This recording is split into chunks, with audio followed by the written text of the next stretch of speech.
میں نے مرشد گرامی حضور تاج الشریعہ رحمۃ اللہ تعالی علیہ کے ساتھ وقت بتایا، یہ بات نہیں ہے کہ ان کو صرف ہندوستانی پاکستانی لوگ چاہتے تھے، نہیں، عرب کی دنیا میں بھی جب وہ گئے تو اپنے جلوے بکھیرتے رہے۔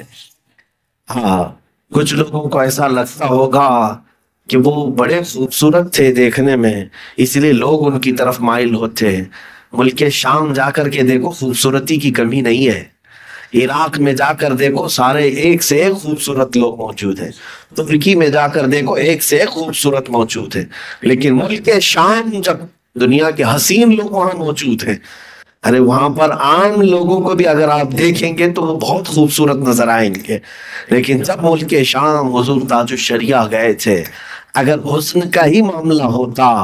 تو لوگ ایک دوسرے، روزانہ وہاں گورے لوگ، خوبصورت لوگ گھومتے رہتے، دیکھتے رہتے ایک دوسرے کو۔ لیکن جب حضور تاج الشریعہ دمشق پہنچے تھے، دمشق پہنچے تھے، ملک شام، وہاں کے حالات ایسے تھے کہ عوام تو عوام، ملک شام میں جو پچھلے 40 سال سے 50 سال سے بخاری شریف کا درس دے رہے ہیں وہ علماء ہے۔ ان میں سے ایک بہت بڑے بزرگ عالم دین ہیں جن کی سند کے لیے دور دراز سے لوگ سفر کر کے آتے ہیں ملک شام میں۔ وہ بزرگ عالم دین جب حضور تاج الشریعہ تشریف لائے تو کھڑے ہوئے، اور اتنا ہی نہیں بلکہ حضرت کی جوتیاں صحیح کرنے کے لیے آگے بڑھے۔ وہ حضرت سے عمر میں بھی کافی بڑے تھے، عمر میں بھی کافی بڑے تھے، وہ شہید ہو گئے۔ اب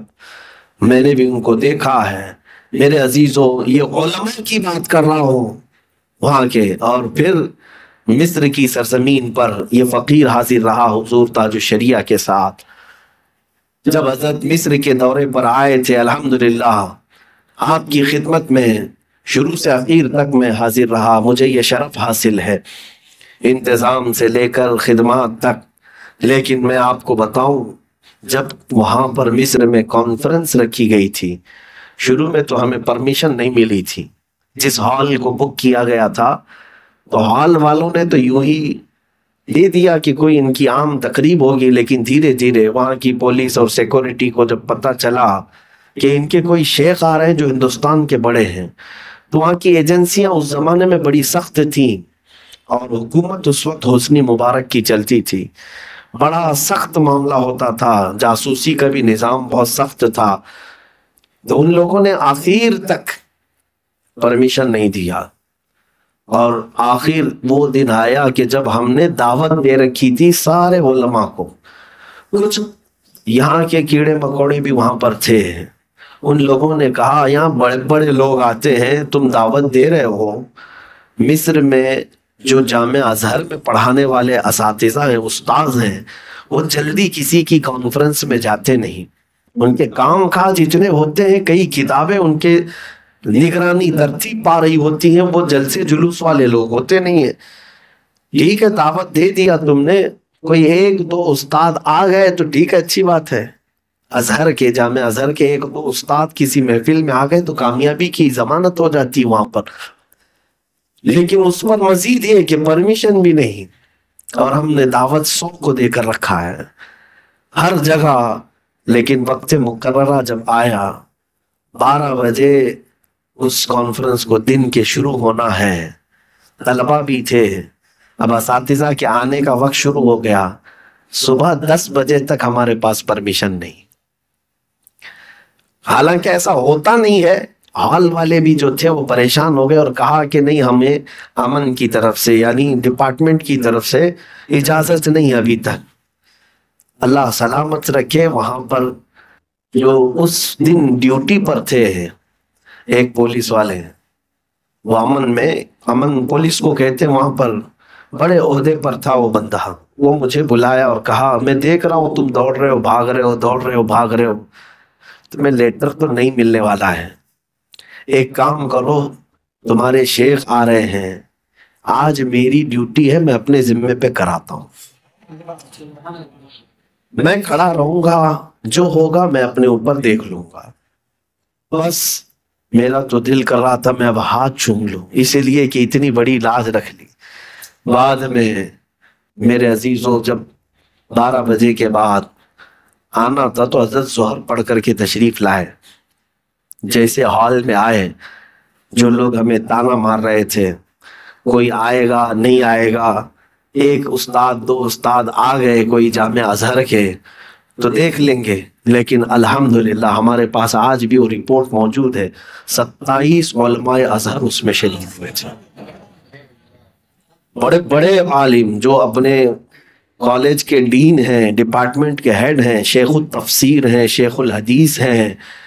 جو وہاں کے مفسر ہیں، محدث ہیں، محقق ہیں، مفتی ہیں، یہ سب اس میں شامل ہوئے تھے، سب آئے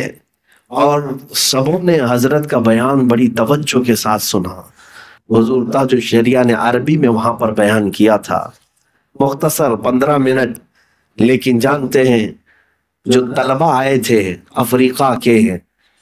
اور افریقہ کی جتنے کنٹریز ہیں سب کے کوئی نہ کوئی طلبہ وہاں تھے، ملیشیا کے، انڈونیشیا کے، اس کے علاوہ افغان کے، افغانستان کے، سری لنکا کے، ادھر کے تو تھے ہی، عرب میں بحرین کے، عراق کے، اور کہاں کہاں کے، یہ سب طلبہ وہاں پر جو جمع تھے، قریب قریب 60-70 کی تعداد میں، یہ باہر غیر ملکی طلبہ تھے۔ اور جب حضرت وہاں سے نکلنے لگے تو میرے عزیزوں وہ لوگ علم کے ماحول میں رہنے والے لوگ ہیں، آپ اگر امٹ پڑھتے ہیں پیروں پر تو سمجھ میں آتا ہے کہ ہندوستان میں جہالت ہے، کسی کے بھی پیچھے لوگ پڑ جاتے ہیں، لیکن وہ لوگ جو وہاں پر کوئی پی ایچ ڈی کر رہا ہو، کوئی ماجسٹر کر رہا ہو، جو تحقیق کے طلبہ ہیں اور اساتذہ ہیں، حضرت جب اتر کر جانے لگے تو جیسے یہاں پر ٹوٹ پڑتے، اس سے زیادہ وہ عربی لوگ حضرت پر ٹوٹ پڑے ہوئے تھے، کوئی ادھر سے کوئی ادھر سے، اور ان کا صرف اور صرف اتنا ہی مطالبہ تھا کہ آپ اپنی سند حدیث ہمیں عطا فرما دیں،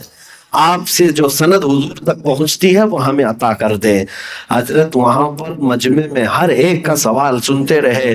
اخیر میں مجھے خود حضرت نے بلا کر کے کہا سندیں منگواؤ، اور جتنے لوگوں نے کہا ہے، حضرت نے مجھے وکیل بنایا تھا، تقریباً 26 سندیں میں نے حضرت کی وہاں پر علماء کو تقسیم کیا تھا۔ جو پڑھانے والے لوگ ہیں وہ حضرت سے سند لینے پر فخر کرتے تھے۔ یہ ہے میرے تاج الشریعہ کی عظمت، جس نے عرب میں، عجم میں نہیں بلکہ عرب میں بھی اپنا لوہا منوایا۔ اور اگر یہ عظمت اور یہ انعام اگر کسی کو ملتا ہے تو وہ صرف چہرے سے اور کپڑے سے نہیں ملتا، یہ تقوی سے ملتا ہے اور عشق رسول کی بنیاد پر ملتا ہے۔